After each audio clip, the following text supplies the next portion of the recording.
Atyre dhe viteve 1990, studiuesi shkodran Gzimuruçi do të hithe një hipotezë që do të trondiste mbar opinionin studimor. Ai kishte bërë shumë kërkime në tërë Shqipërinë, madje në disa vende kishte zbuluar gjëra të rëndësishme, por mali i hekurave e kishte mahnitur aq shumë atë, saqë kërkimet do ta çonin në amëndsimin e diçkaje me të vërtet mahnitse. Deri Gzimuruçi e kam pat mik.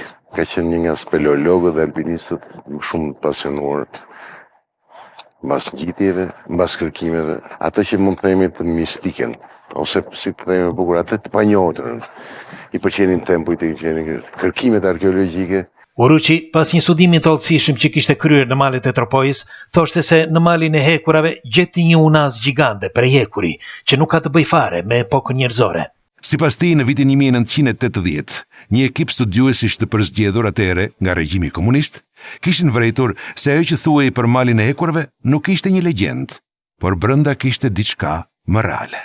Një gjë që ka qenë interesante që ka treguar ai rreth viteve 78-80, është krijuar një ekip i cili ka ardhur këtu në malin e hekurave lart dhe ka hequr një nga hekurat, që kanë qenë ka qenë 4 hekura.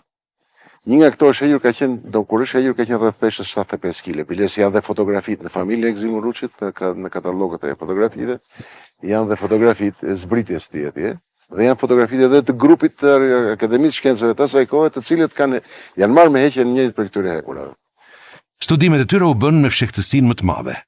Ky ekip ishte i përbërë nga një gjeolog, një biolog dhe një fizikant. Emrat e tyre mbaheshin sekret dhe akoma dhe sot nuk dihet identiteti i tyre.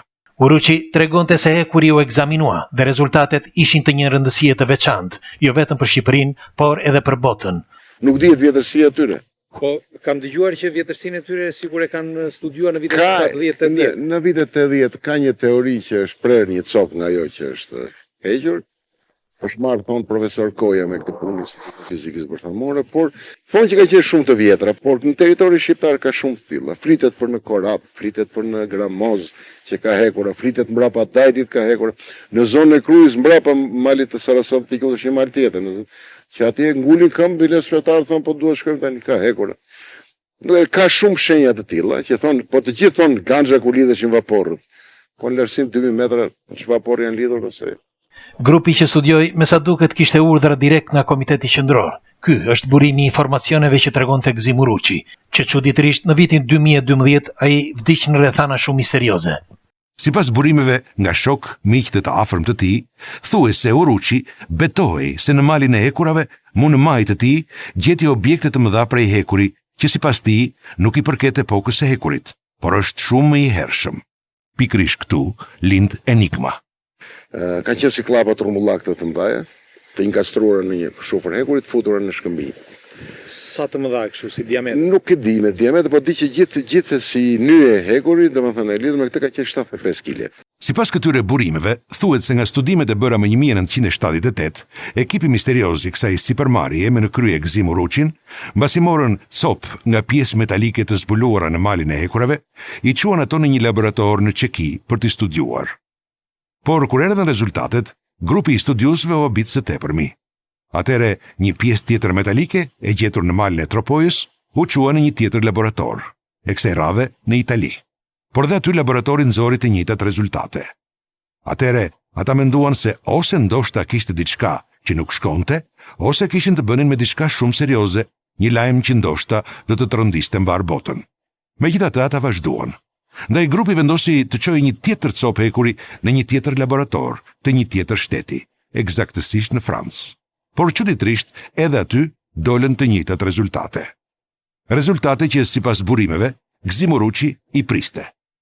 Kështu më në fund gjithë ekipi e kuptoi se nuk kishin të bënin me një hekur do si do, por me një fenomen të pazakont, një mister, një hekur që në të 3 laboratorët datoi rreth 35.000 deri në 40.000 vite më parë.